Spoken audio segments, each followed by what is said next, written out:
Alright, so I didn't want to have to make this video, but I am because I want to show you guys and keep this channel honest. So I fixed that headlight switch the other day and it was working for several days and we're back at it again. So if you see, if I open my truck, you can hear it chiming and it's telling me my headlights are on, but my switch is off. So I'm going to go ahead and pop this out again quickly. Oh, I'm hitting the door locks here, but I'm going to pop this out again quickly. If you haven't seen the last video on how to pop it out, check that video, but I'm going to pop it out quickly, see if we can't put a bit more tension on there and see what happens.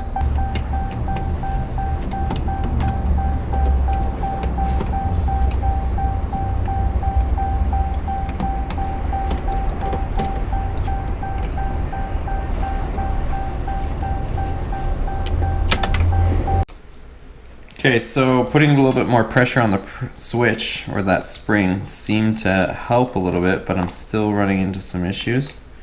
So last final attempt to do anything with this is I'm going to try to just clean up the contacts a little bit. See if that does anything, and if it doesn't, unfortunately I'm going to have to order a new switch. So let's go ahead and pull this apart again.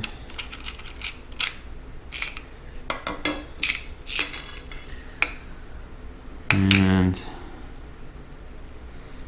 seems as though there's decent pressure on it, but for some reason it just doesn't seem to want to do anything. So there are some marks on the trace here, so I'm going to go ahead and wipe them off. Go ahead and wipe off these traces.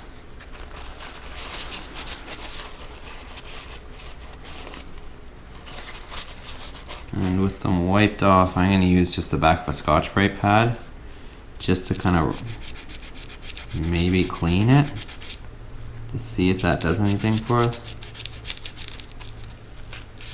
So same as sandpaper kind of, but just trying to see if there's any possibility that that might be doing something. It does look like it's worn away quite a bit, so I don't know if this will make things better or worse, but we'll find out in a second here.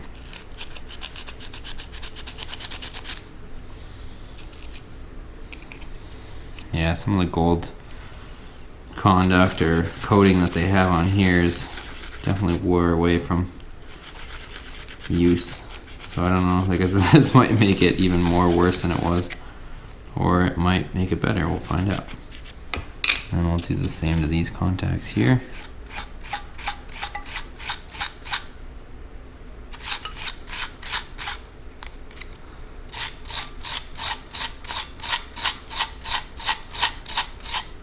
So one other thing I'm going to try too is I'm going to bend this last finger out a little bit, because if you look at the way this works, you have your inner trace here, and you have the middle one, and then you have this last one, and look at the size of this last trace, but then look at the position or the size of the last one. So you could probably get this finger getting onto these contacts, because this is auto, this is off, this is park, and this is of course headlamps.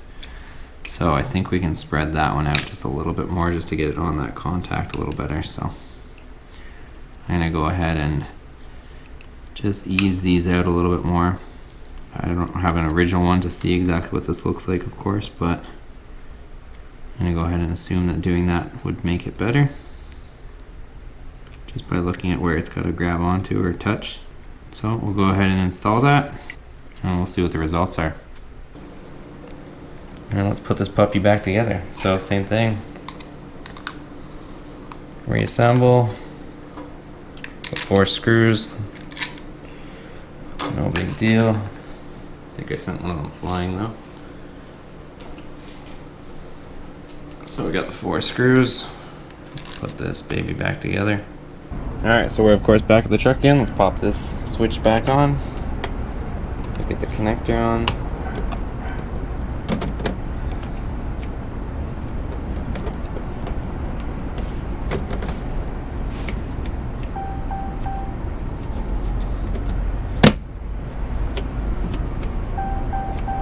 Alright, so same situation as before, but it seems to work that when I turn the lights on, the lights come on, turn them off, they turn off. So I'm hoping this fix lasts a little bit longer, but I'm going to go ahead and test this fix for a few more days before I post this video.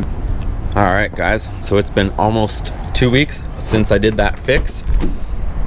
on the switch, and I'm happy to tell you guys that it actually is working. So you can see there's no message saying my lights are on right now. Switch is off. Turn them on, lights come on, turn them off, and it's been working perfectly for 2 weeks. So that seemed to fix it. Basically, taking that Scotch-Brite pad and basically just kind of roughing up the traces, or kind of just taking off where the contact has been riding on that thing for a while. So if you just kind of clean it up a little bit, and also it seemed to work by spreading that last pin, and kind of moving it across just so it's on a new contact point. Seemed to be working. So I'll let you know if things change, but for now it's saved me $60 or whatever it is for that switch. So we'll ride it out and see how long it lasts. If you guys like this video, give it a thumbs up, subscribe, and we'll see you in the next video. Take care.